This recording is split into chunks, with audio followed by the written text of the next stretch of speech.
Welcome back to the Marketing Madmen on Extra 106.3. Nick Constantino here with Mike Moon. We covered a lot. We went lightning fast. So we're going to take a half step back. We're going to go into some of the nuance of some of these individual things we talked about. So we'll do military, we'll do corporate shooting, we'll do weddings. And we're also going to go with a little bit of okay, Mike, you've done it your whole career, but how do we apply this? How do people use these tactics to be better at these things? Because, man, there's some bad pictures out there. And there's nothing more off-putting than going to a website that has picked the wrong pictures or poorly used, or someone shot them on their phone. It's atrocious. So one of the things, Mike, that really stood out to me is you say the use of light. And the reason I think that's so important is it is easily to tell when someone is manipulating after the fact of a picture. Yes. When they're adding filters or they're using After Effects. Or you can do it on your phone. It used to require massive processing power. Yeah. Remember, even 20 years ago, Photoshop required a really unique big computer.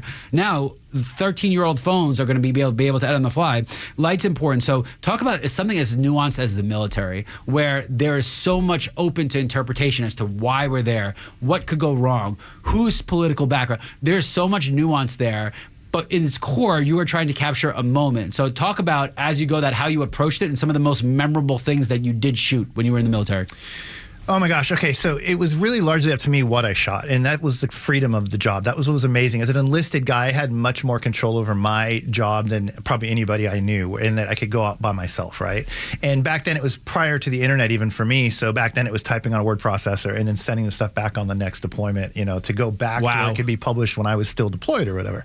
And so I've captured everything from like aerial refueling missions from jets and of like Harrier jets and things like that. I've done exercises with the Navy SEALs in California, where I went out and went with their training and followed along and actually marched out with them and things like that. And people don't think of us like we're carrying all the stuff that they're carrying while they're marching. We're also carrying a rifle and a pistol, which they don't necessarily carry if they're enlisted. Plus, then sometimes we have to, break formation, run ahead to get a picture of them coming toward us up a hill or whatever. So the reality is that we do everything what they do. We live out there with them. At the same time, we have to find our stories. We have to find what's interesting, right? We have to be curious, eternally curious, but curiosity, this is why I ask, right? Right.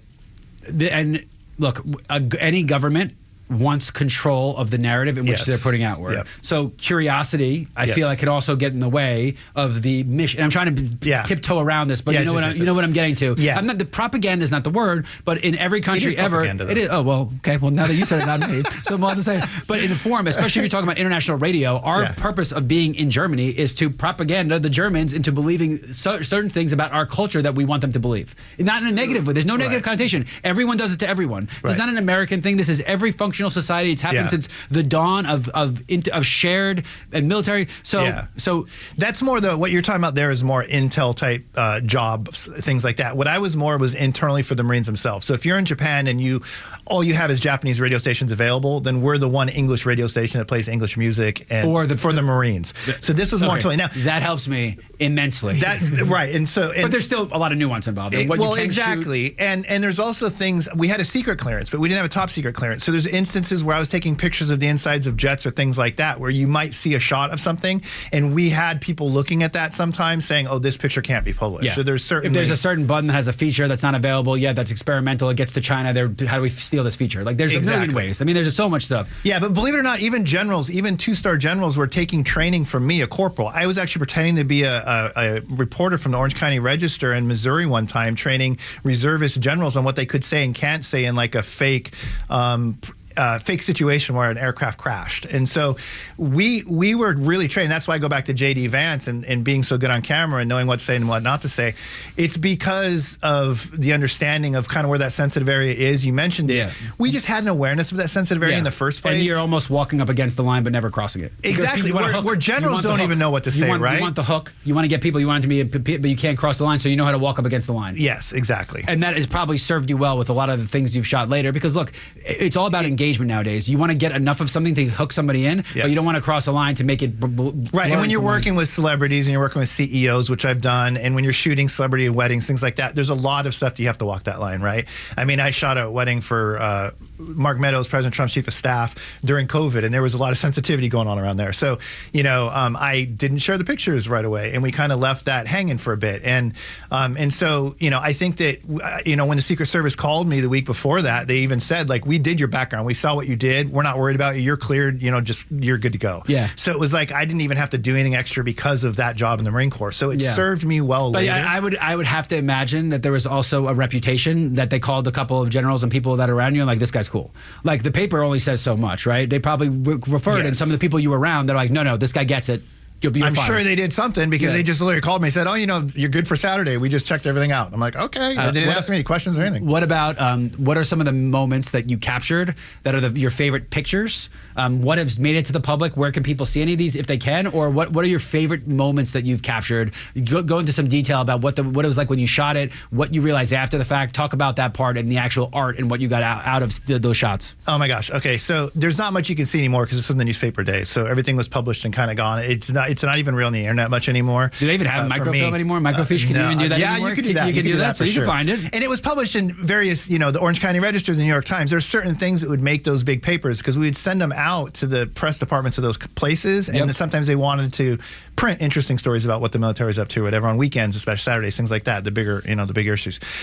So, I think one of the amazing things I got to do, I got to go to Camp Fuji at the base of Mount Fuji and shoot 50 cals with the grunts and kind of spend time in the in the bunkers with them and pick their brains about what's important and what's not important to them. I think what was always important to them was what I kind of alluded to earlier, which was this idea that back then there was a lot of ideas that those poor guys in the Marine Corps, those poor people have to be over there fighting these wars. Because that's front line. That's exactly. When grunts are a good word. That's your front line. Those are the guys that go to the slaughter, if you will. Yeah, and it's kind of like this idea that, no, they're not kids going to the slaughter. They're people that volunteered for it. And would you question a firefighter's desire to go fight fires by saying, well, that fire's not appropriate, you shouldn't do that? I would say, and I'm not have a huge bunch of military interaction, but the most fraternal of all of them, if I've seen, is the Marines. It is. They're the most fraternal. They're the most ones that are like, don't try to freaking understand what I do. Like they're almost like they're in their own fraternity. And one of the guys who uses studio, the Kimmer,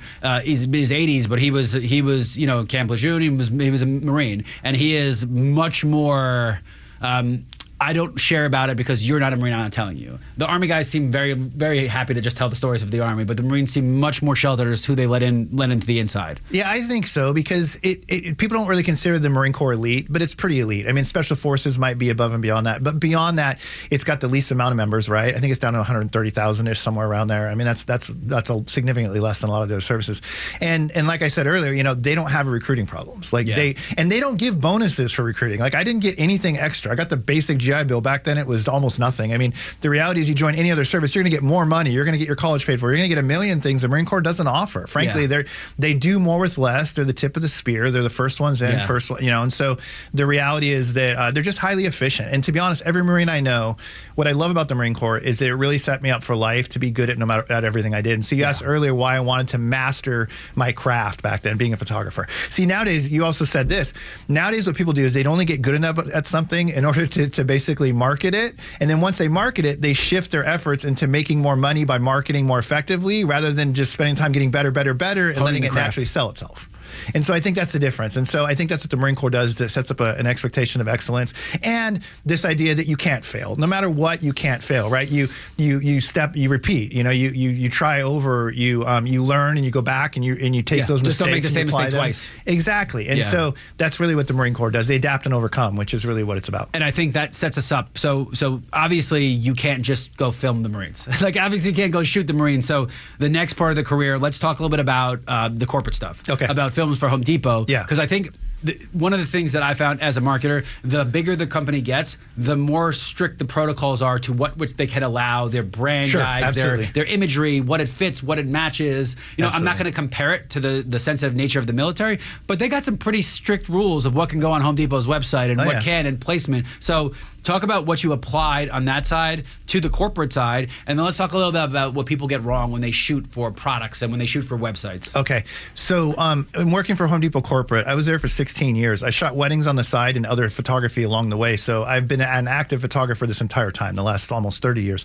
But at the same time, I had an 18-year career at Home Depot headquarters. It started the stores, went through in Seattle, moved to Atlanta. That's what brought me here. So when I was in advertising and marketing for Home Depot, we had budgets. We had a $3 million budget just for my department in order to do photography. And we had a studio called Ambrosi in Atlanta, and we did this photography there. We'd build entire room scenes, right, and shoot them. That's the kind of stuff that's kind of going out with digital now, right? You can do all that. You're mocking it up, and it could look, exactly. So the idea of a $60,000 set to shoot carpet in, it's just hard to do that anymore. Those places exist, and I've even worked for one since then, but they're few and far between these days, right? But isn't that odd? So if I may, you're buying more on the internet. So you're not only buying something you've never seen, you're buying something that is not even real. Like, you know what I mean? Like, right. You used to do those things really to get people into the store. That was the appeal. Right. Now, more people buy on the internet, so you're using something that was made to make someone buy something that they've never even seen. Well, exactly. And that's why the photography... the photography is really important, more important than ever, but at the same time, it's devalued. This idea of like product photography, right? Like product photography on white. Like a product on white that you shoot for Amazon, where you spin it 360 and you shoot all the different directions. It's really important that be really, really high quality, because that photo, if it looks like you can reach out and touch it, and if it's shot right and it's exposed right, and it's done in camera, right? It's not done digitally, then it looks like you are expensive. It's like fake it till you make it, right? It doesn't matter if you're a small business. If you pay enough for the photography. That used to be an Apple thing, and now it's an everybody thing. Every Chinese company coming in is doing these things. Well, they are, except the quality to anybody who knows what they're doing, it's not even close. And it's because the people that are really paid properly to do it on a tabletop are no longer really needed, because it's like, I call it the democratization of mediocrity. Yeah, of course. It's kind of like they're just not needed anymore. They'd rather pay less for something fast than what something is worth to be done right up front without a whole digital backend. The other thing, incidentally, is that photographers always made, this sounds crazy, but $300 an hour. Now, when you're 1099 and you're taxed at a rate of 42% when it comes to self-employment tax, all that stuff, it doesn't sound as much. It's not like we're getting paid like a lawyer necessarily. Yeah. At the same time, $300 an hour was easy to obtain when you're shooting products on white, and then they're done right with light in person, and then you basically export them to Japan to get to Malaysia or whatever to get a little line drawn around them, and then they're ready to go online. That kind of like easy process. When the photographer was responsible from beginning to end, that money was easy to get $300 an hour. What happened was digital started taking over, and then artists, basically graphic design artists, started getting the value of the photographer, where now you'd hire like a crappy photographer, they do some crappy shots, you'd hand it off to 2 or 3 artists who get $60 or $80 an hour to sit there and Photoshop and toil away for hours and hours. Now AI can do a lot of that work for you too. You don't even need Well, then that was replaced with that, right? Because that wasn't fun. And the reason it wasn't fun is because a photographer wants to take pictures. And so photographers like me, I do everything on a table. I do it right. It's immediately done. I don't need post-production. I don't need an editor. We talked about product on white.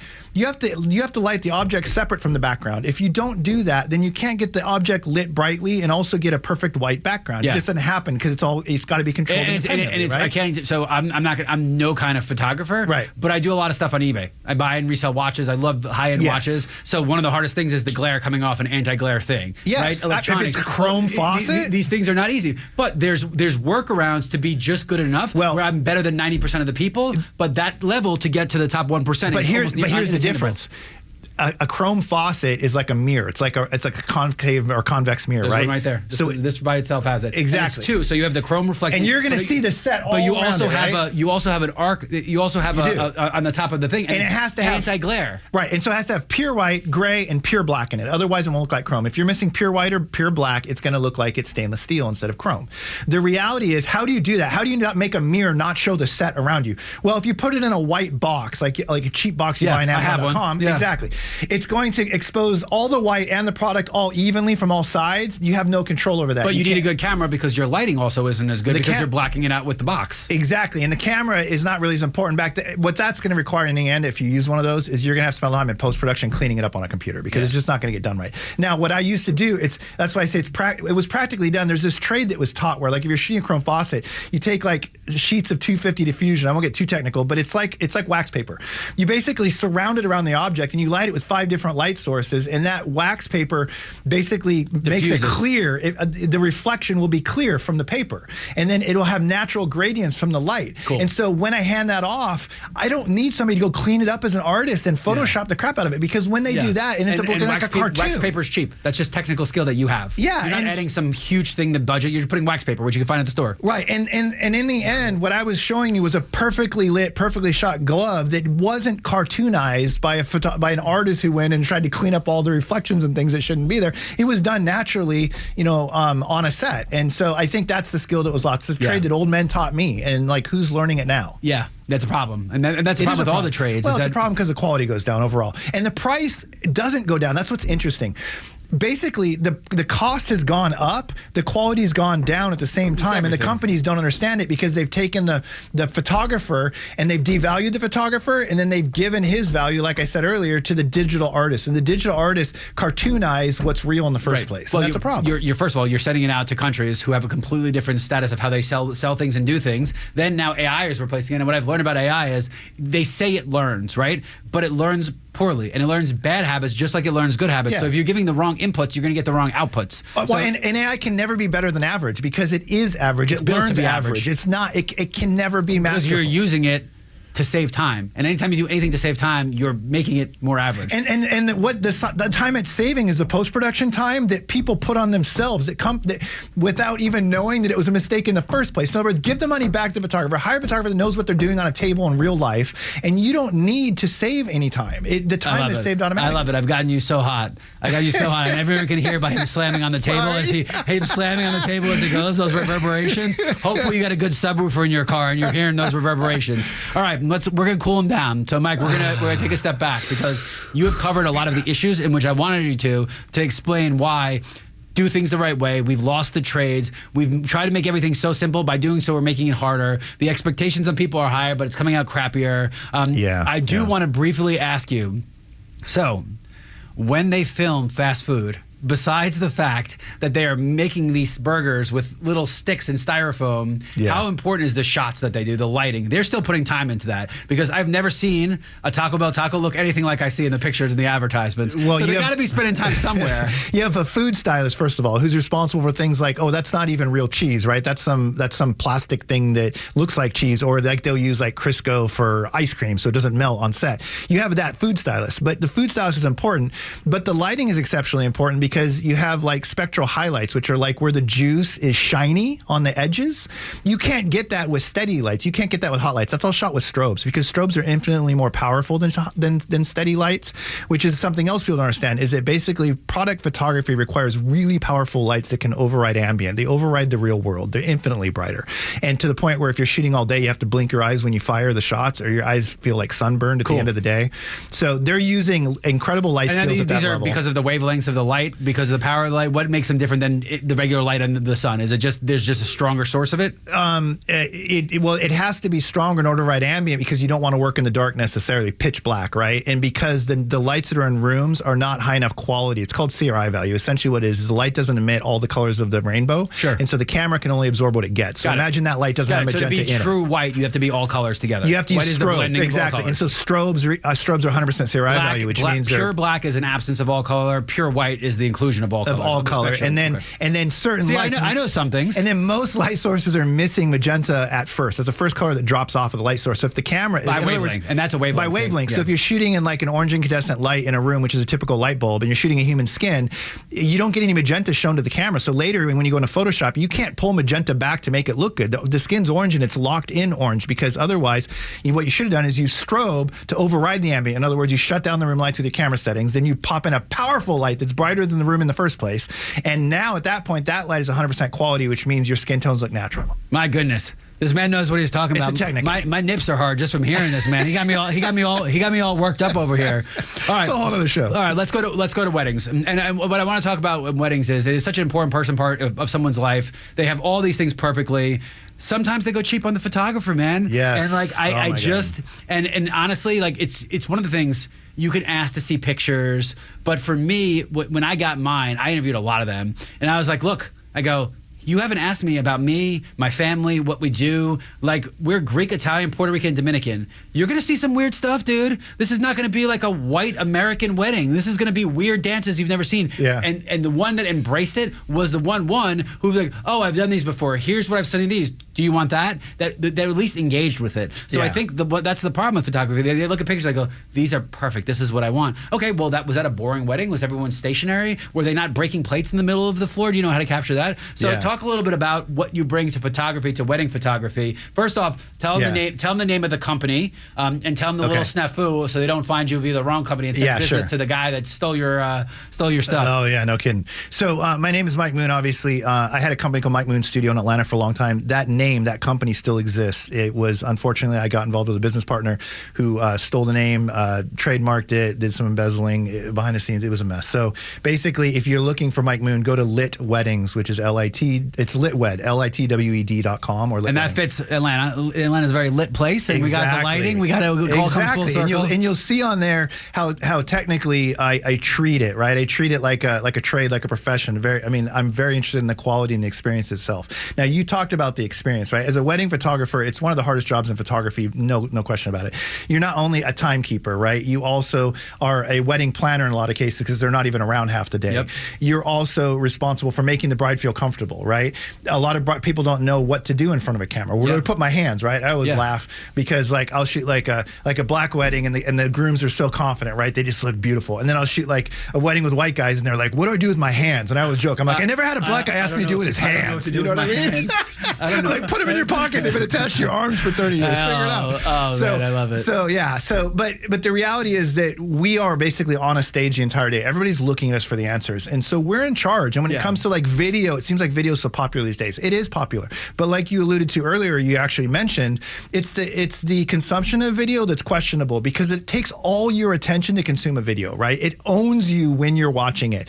Whereas a photo, you can put up in your house, you can walk by it and glance at it, and it makes you feel happy when you see it, and you ingest it on your own terms. It's not like holding you hostage while you ingest it. I think that's why photography is still worth more than video, and I think that's why photographers run the day. But I mean, they've said it. A picture's worth 1,000 words. No one's ever said a video's worth 1,000 words. It's amazing. I mean, we don't look. You talk about art, right? You don't go to a museum, and I know some of these more modern, they have these videos up, but there is a photography exhibit in every art museum that I've ever been to in the world has some sort of photography exhibit, right? There's no video exhibits, and I get it. It's a different. Maybe that'll change 30 years from now when augmented reality. I don't know, but all right. When we come back from the break, we're gonna finish wedding photography. We're gonna talk about what you can do to be a better photographer for yourself, because I think that's really important. And we're gonna finish this conversation with Mike Moon. You've been listening to the Marketing Madman on Action 106.3, and we'll be right back.